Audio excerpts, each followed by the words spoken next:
Hello बच्चों, let's read the question. A circular coil and bar magnet placed nearby are made to move in the same direction. If the coil covers a distance of 1 meter in 0.5 second and the magnet a distance of 2 meter in 1 second, the induced EMF produced in the coil is.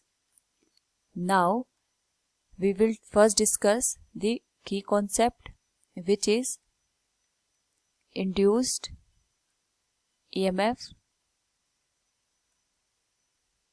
और electromagnetic induction.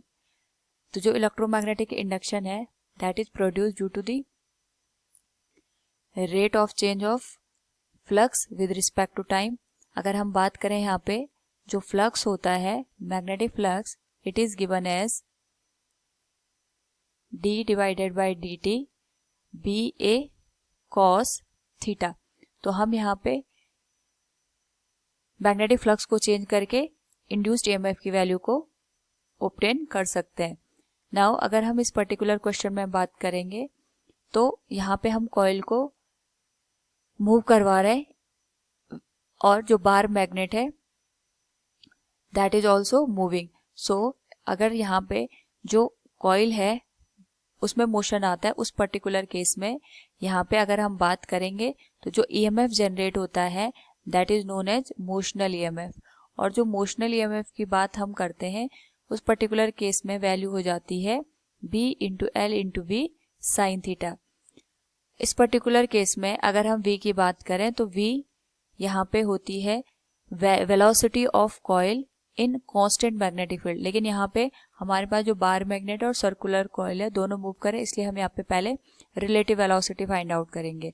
तो हम कह सकते हैं velocity of coil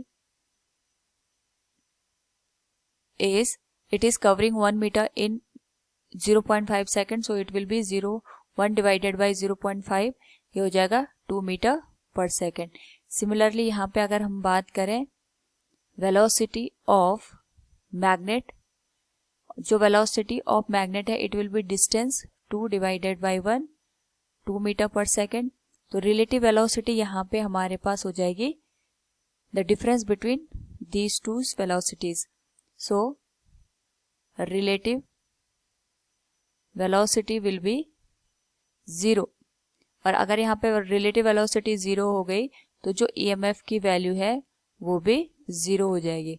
so we can say from the given question here the induced EMF in the coil will be 0. So we can say option A will be the correct answer. Hope all you understood it. Thank you and best of luck.